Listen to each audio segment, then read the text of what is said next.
Hello, welcome everyone to another episode of the Author Spotlight. This is the show. Yes, everyone. This is the show where we go behind the scenes with awesome people like the lady that you will find out more about here in a minute, like Miss Lori. You'll find out more about her in a minute, but this is for change agents, thought leaders, those who are pressing the envelope, those who are saying, we don't give a fat rat, or some people say, we don't give a damn, like an old rap song that I know, that don't care about anything else but impacting lives and seeing their own lives develop, evolve. The more that they evolve, they empower others. So that's the thing. It's the law of reciprocity. So for all those out there who are having a stern face, looking their tongue out and crying and whining about people being successful and going after their own, the people who are going after their dreams and accomplish them are the people who are being fulfilled. And so each and every one of you out there in the Author Spotlight land, please understand that this interview will be one that you will remember. So let me get a little bit of the bio about this wonderful lady. Lori DiGuardi is a superhero. Did you hear that, people? She is a superhero of a soul who does powerful work as a keynote and TEDx speaker. I know y'all probably heard about those, some of you TEDx junkies out there on YouTube. She's a visionary leader committed to turning the concept of freedom into a living, breathing truth for women around the world. How about that girl power, woman power? That's what I'm talking about. I love it. Curiosity and commitment are her compass, and inner truth and inherent wisdom are her north star. You got to have that guidance in your life. Lori's kind of fun includes swimming with piranhas in the Amazon, disco, hey, watch me whip. I'm sorry, that's the wrong era. I'm sorry about that. Disco dancing in the Galapagos, mountain climbing in Mount Lemont, Lemon, and swinging from chimpanzee over black egg. As you can tell that this is going to be a fun interview, Lori experiences life as a glorious and daring adventure and invites you to join her and me as well and experience what that means for you. More importantly, I want to bring on Lori DiGuardi. Lori, thank you so much for coming on. I'm really appreciative for you come on. I shared a little bit about your bio, but if you don't mind, could you share with this audience more about you and some of the things I might have left out? How much time do we have? Well, first of all, it's a pleasure and a whole lot of fun already to be with you, Darren, and your listeners. I live in the foothills of southern Arizona, just north of Tucson. Wow. And I grew up mostly in Pennsylvania as a Yankee, though I was born in Los Angeles, so I'm a California girl. So I'm so much more than all of that. And I'm a writer, I'm a speaker, I'm a certified coach, I'm an amazing woman, and I'm really an open book. And I mean that literally. I'm an open book. All my life, I have been committed, without even knowing, to helping people connect to their true nature, to realize there's so much more than what they've led to believe. Wow. So that's what I'm all about. And having fun, because having fun is important to you realizing who you truly are. You've got to have fun in there. It lubricates everything. Wow. And you got to have lubrication. Yeah. No pun intended. No pun intended. But okay, tell me, please, as well about this wonderful book. You know, I love the title of the book. I was sharing it to you with you earlier before we even did the interview. Anger 101. The healthy approach to being a bitch. Yeah. Are you ready to be a superhero for your own life? Could you please expound upon that for me, Lori, and tell us the meaning behind it and all that? And more importantly, let's just take this back a little bit. Why this book? I can tell from your well-traveled, from your experience growing up, being a powerful woman. Women are talented in so many areas. So what navigated you down this avenue to share this story and to come out with this particular book at first? Well, thank you for saying about how powerful women are. Yes. Because so many of us don't know that. Wow. And so many people don't treat us that way. So thank you so much for that. Anytime. So the book wanted to be written. and it wanted to be written and channeled through me. And so I was the perfect one. And though the title may lead you to believe it may be, slapstick or comedy or, kind of funky book, it's a quite serious book. And I started writing it about, when was it, 2010, and I put it away and forgot about it. But when I had the opportunity to speak for TEDx Tucson, wow. And the TED stage asks you, what radical, unique idea do you have to share that's worth spreading? And I thought, well, what do I have that's radical and unique? And I remembered that manuscript. So I thought, that's kind of radical and unique. It's provocative at the very least. So I pulled it off my hard drive. I had a really old computer, so it was still there. And I started writing it again last year. And the reason for the book is that in my life, for the first 28 years, I was anything but a bitch. I was a pushover, a doormat, and I had been victimized a lot. So I always wanted to be a bitch, and it was kind of a joke. But I realized that the word bitch started being used a lot in the 1920s when women got the right to vote. So I realized that, the American suffragettes, in my opinion, were the first bitches, and I want to be like them. Wow. So and they were angry, and they used their anger in a really honorable way. And so I mixed that up with my story in a way along my journey to be the woman I am today. And that's what the book is about, helping women grant themselves the freedom to be their true selves, to be that powerful woman that you acknowledge. Yeah, to be the bitch, to end oppression. So that's the why.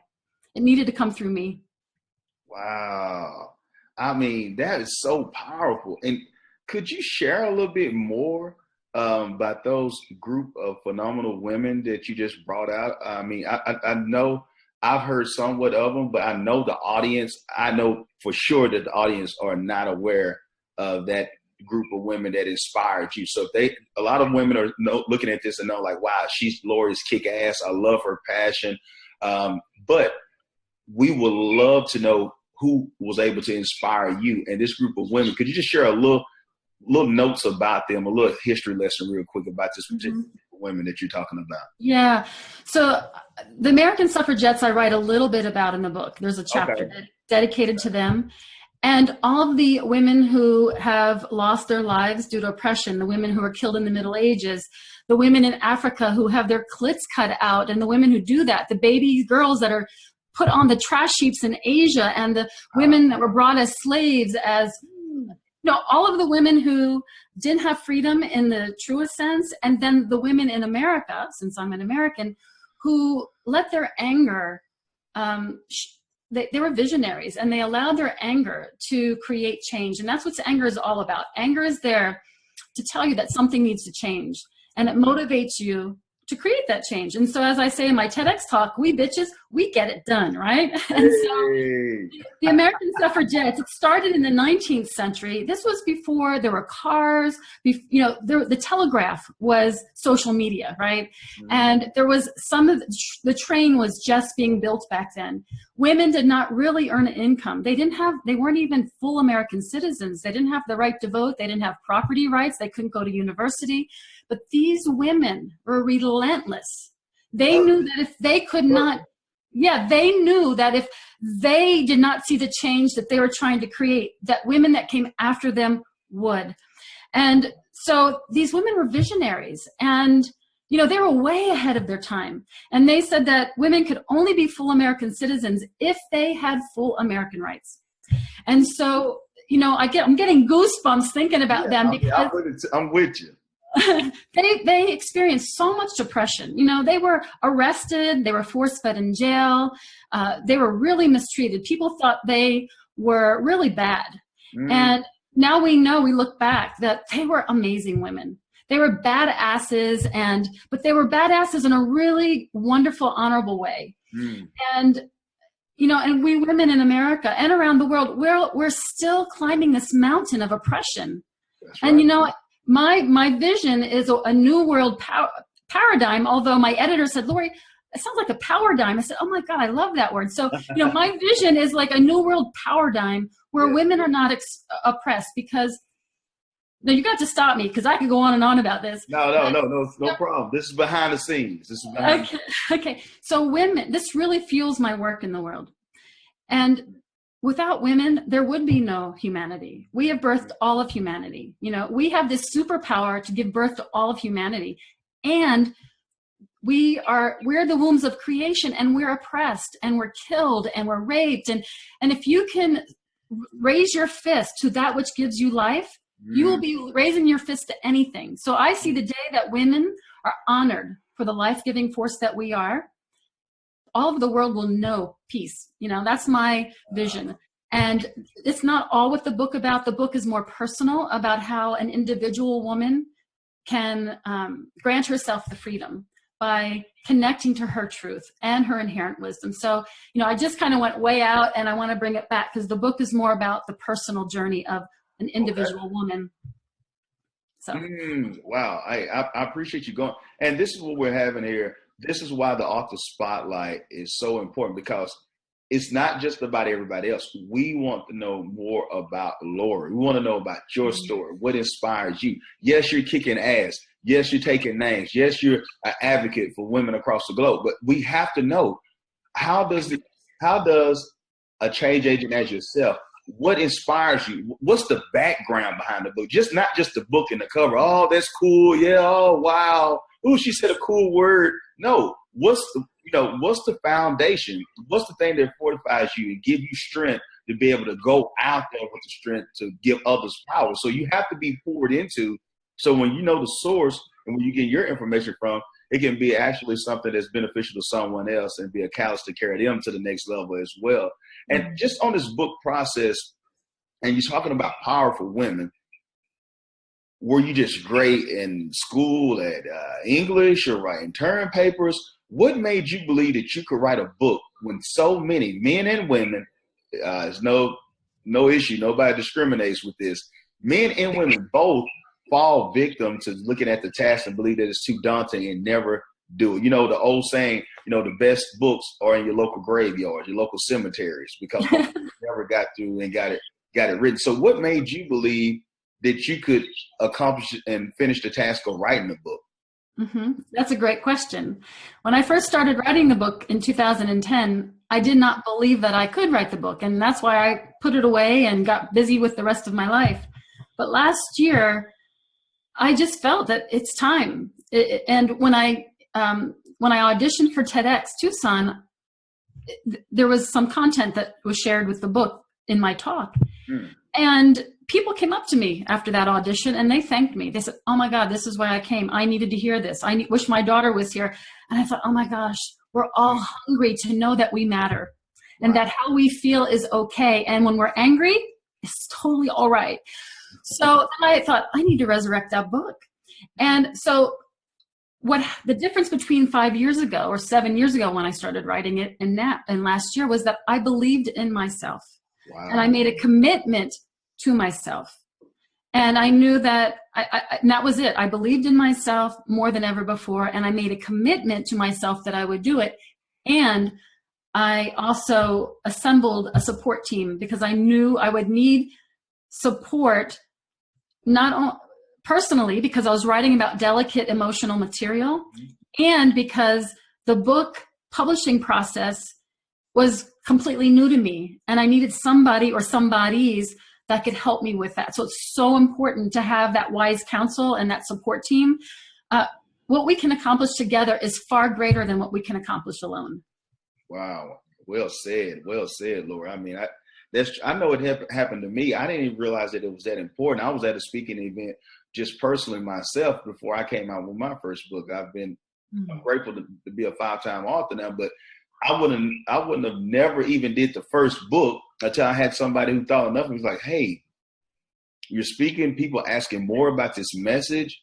You got to give them something tangible that they're able to carry home with them. Your talk is cool, you know, great job, but how can they share this like you shared with one of the ladies that were at the event? I want to give this to my daughter. How can I pass this on?" So you're really doing a disservice to your audience who want to carry you home with them. I mean, that's not in the bad way. Now, some of them want to carry you home in the bad way too, but still we'll get that later on. But I mean, but still those who want to grow, want to evolve and go higher, and go to new dimensions, they have to have something that they can keep going over. Repetition is the key to learning. And so I'm glad that you went on ahead and got that done.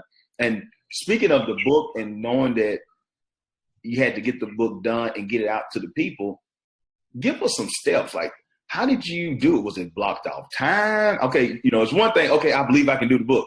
Okay, but how do you get the book done? So what were some of the secrets that you used as far as time management? Because I know you're a busy woman, and a powerful woman. So how did you find time, Wonder Woman, to put some time aside to make sure that you wrote or journaled or did audible, that transcribed the content?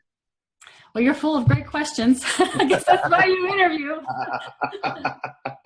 I was the biggest things that happen in life, I believe, the intentional things start with a commitment. Because once you're committed, you create this energetic contract that won't let go of you. And if you ignore it, it's going to bug you, right? Yep. So I made a commitment. So that's number one. I made a commitment. So it was always right here on my shoulder. Lori, remember what you promised to do?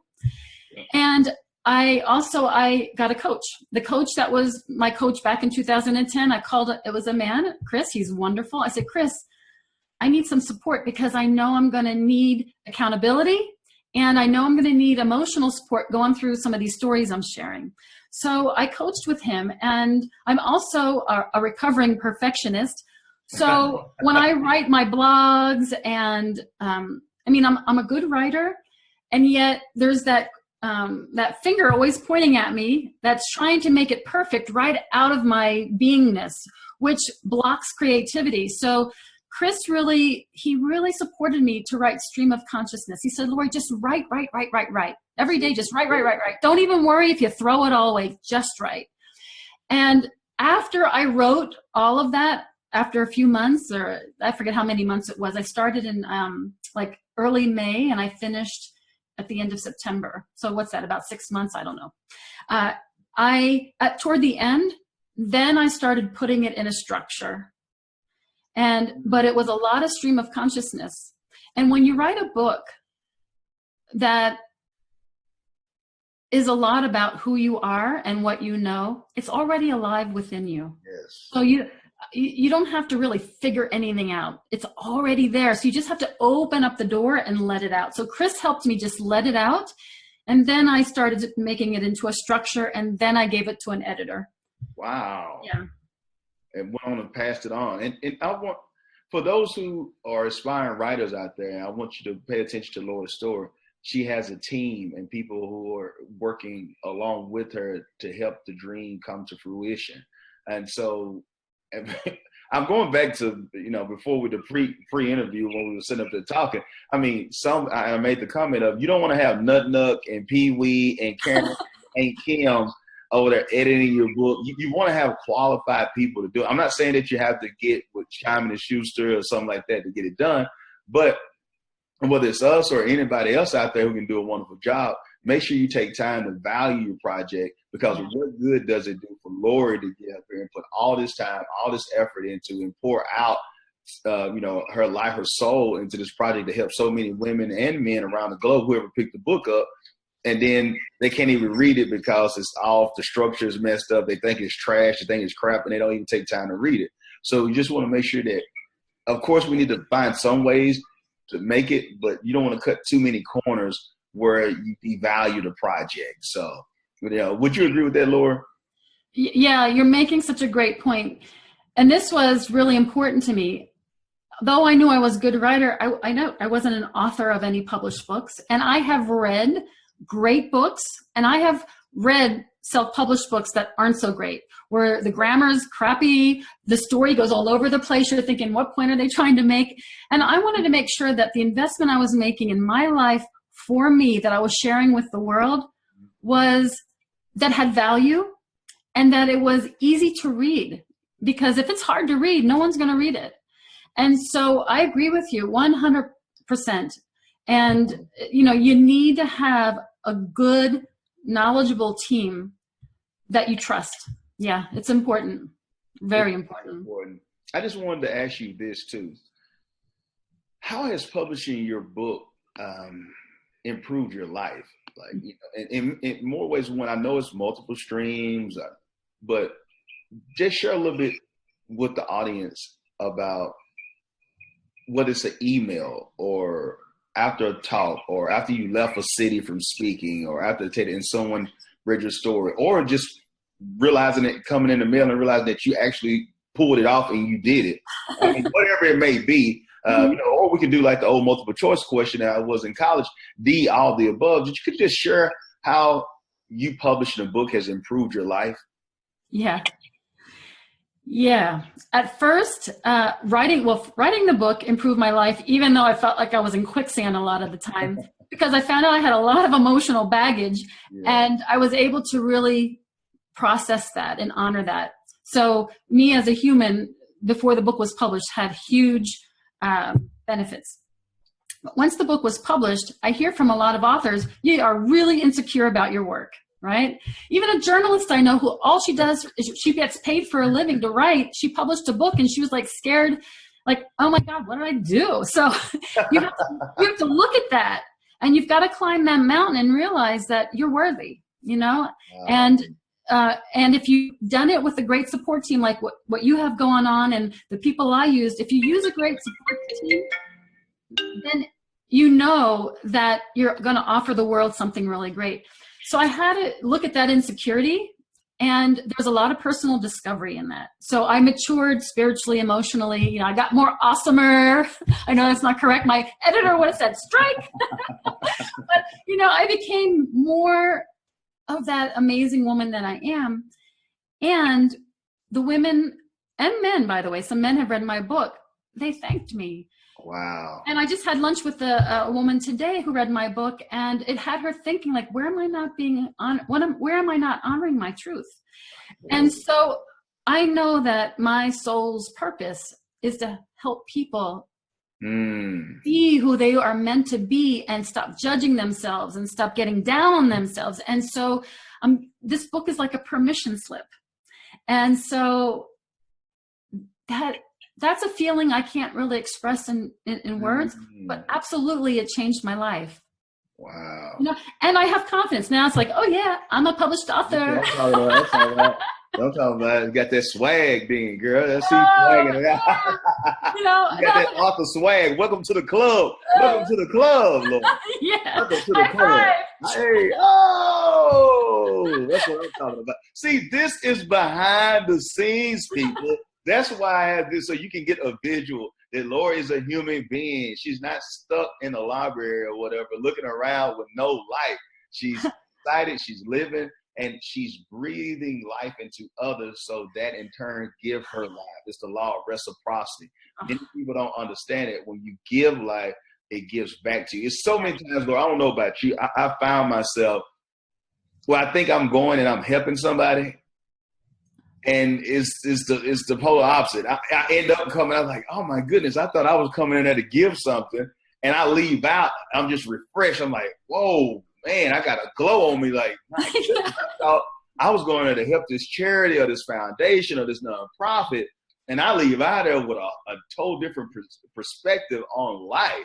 And so I'm just seeing that coming, it's coming out of you. I mean, it's just a glow of how when you speak about it, it's in you, not on you, as some people would say. I mean, excuse my southern drawl like Tim McGraw. I'm coming with the southern vernacular here, but I mean, it's really in you, and it's something that you can't fake.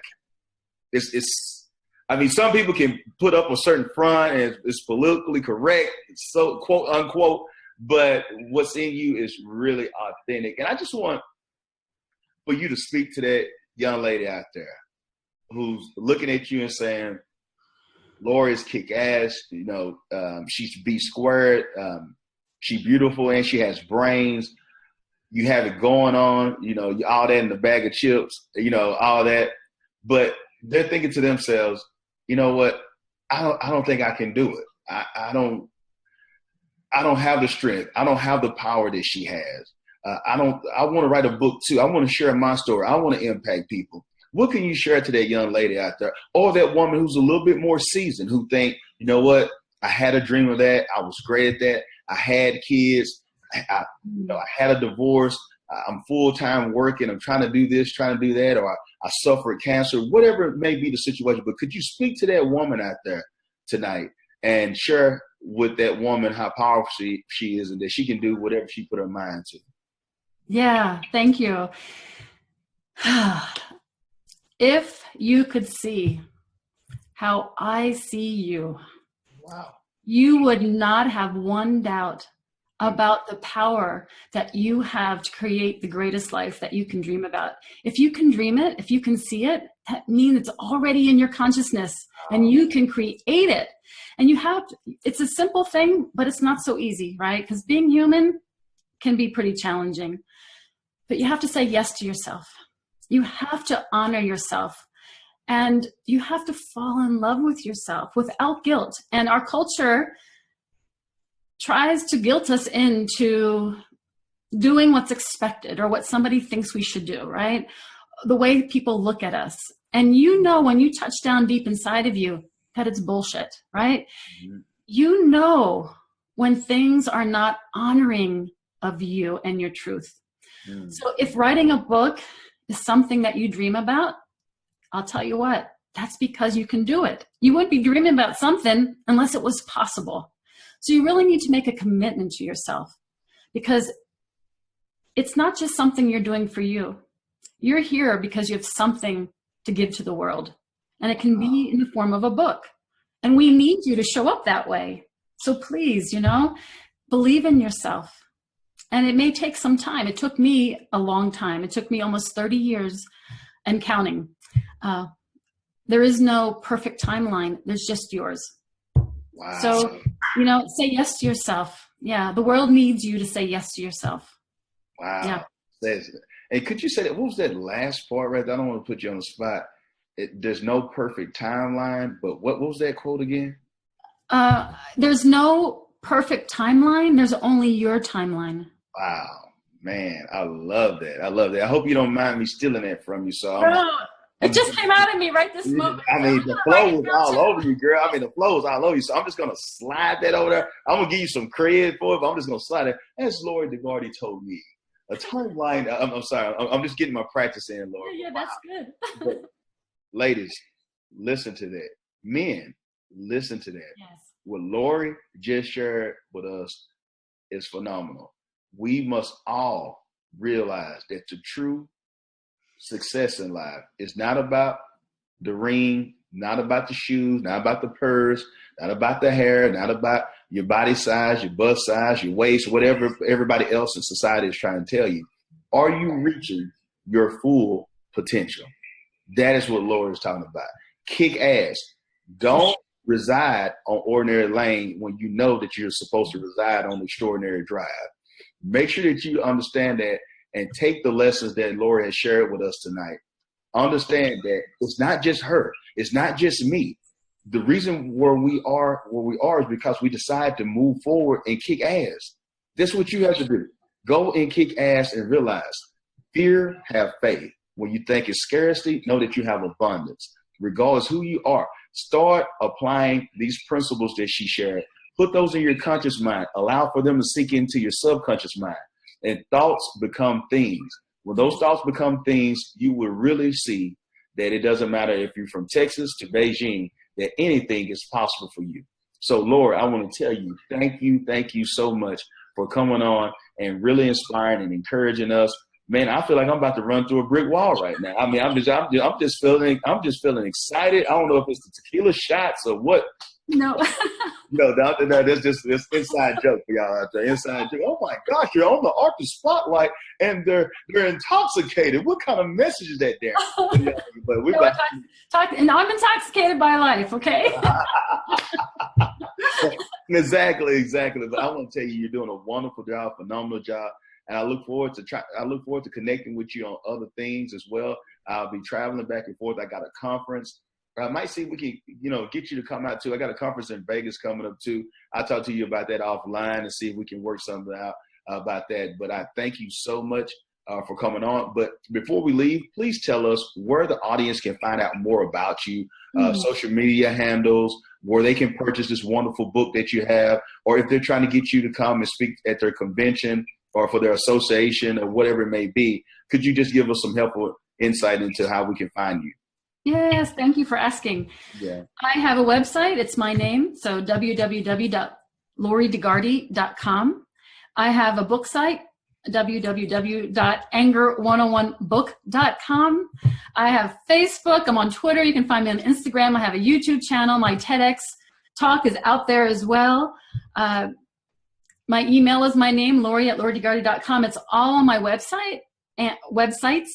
And I would really love to speak at your convention, if somebody's convention. My book, it's available online everywhere, but if you want a signed copy, you got to get it from me. Come on now. Yeah, and by the way, for those of you who need some free help, I have some freebies on my website, some things about mindfulness that really helps you when you get really crazy in your head.